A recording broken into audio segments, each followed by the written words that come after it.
Hi. What I'm about to read to you is called What the Qur'an Really Says by Sheikh Professor Abdul Hadi Palazi. Apparently he's a Muslim, because he calls the Qur'an holy and stuff like that. But anyway, he says something interesting here.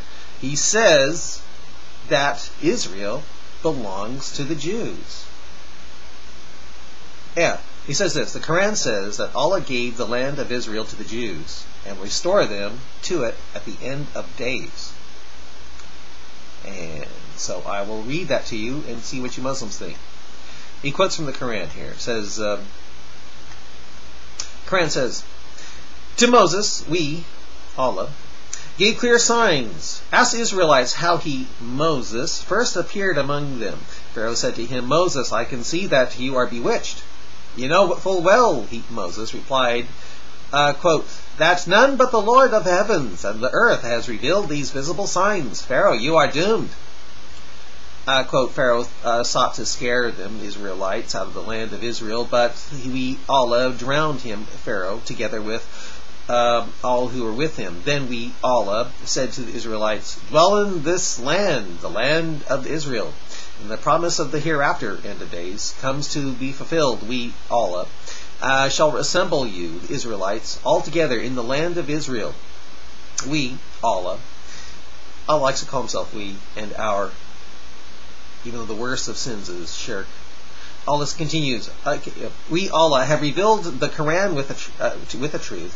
With the truth, it has come down. We sent you, Muhammad, forth only to proclaim good news and give warning. That's Quran, Night Journey, chapter 17, 100 through 104. Sheikh Professor Palazi comments, remember he's Muslim, says, God wanted to give Abraham a double blessing through Ishmael and through Isaac, and ordered that Ishmael's descendants should live in the desert of Arabia and Isaac's in Canaan. The Quran recognizes the land of Israel has the heritage of the Jews and explains that before the last judgment, Jews will return and dwell there. The prophecy has already been fulfilled.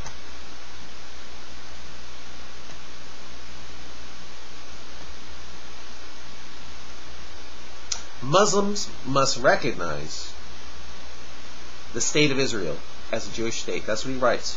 I'll let you know why here. Okay. Is there any fundamental reason which prohibits Muslims from recognizing Israel as a state? I recognize the negative answer to the above question and is taken for granted by popular opinion. My approach, however, is not based on popular opinion or the current political situation, but on theological analysis of authentic Islamic sources.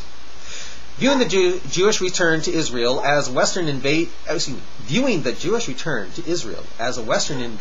and Zionists as recent colonizers is new. It has no basis in authentic Islamic faith. According to the Quran, no person, people, or religious community can claim a permanent right of possession over any territory. The earth belongs exclusively to God, he means Allah, and he is free to entrust sovereignty over land to whomever he likes for whatever time period he chooses. Say, quote, say, O King, say, O God, the King of the kingdom. 1. Thou givest the kingdom to whom thou pleasest, and thou strippest off the kingdom from whom thou pleasest. Thou endowest with honor with whom thou pleasest, and thou bringest low whom thou pleasest. All the best in thy hand. Verily, thou hast power over all things. That's Quran 3, verse 26. That's two scriptures away from Quran 3, verse 28. Okay, I'll continue here.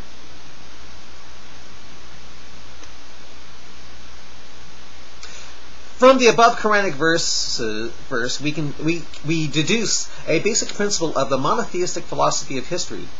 Allah chooses as He likes in the relationship between people and countries. Sometimes He gives the land to a people, and sometimes He takes his possession back and gives it to another people.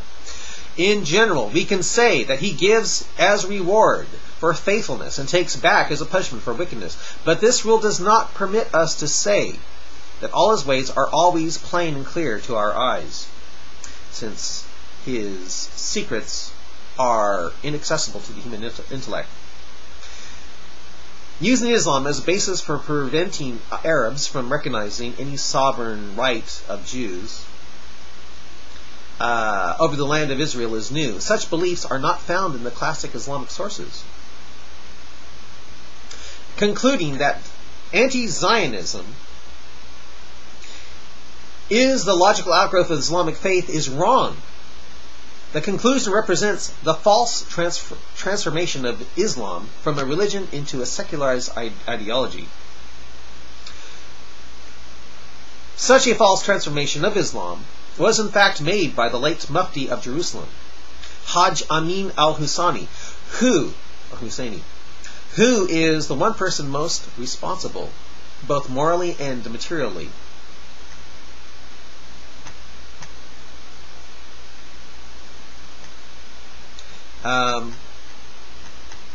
both morally and materially.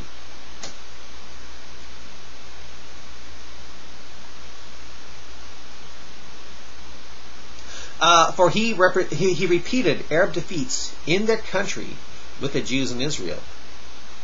Husseini not only incited Arabs against Jews, he also encouraged the torture and murder of all Arabs who correctly understood that Arab cooperation with Jews was a precious opportunity for the development of the land of Israel. Husseini ended his woeful life by putting his perverted religious teachings at the end of the service of the evil and pagan Nazis. After Husseini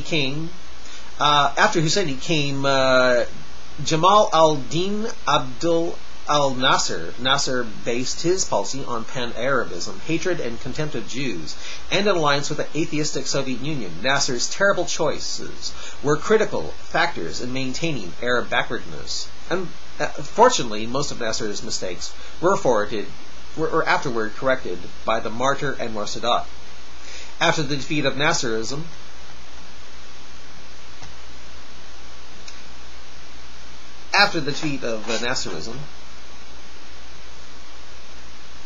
Islamic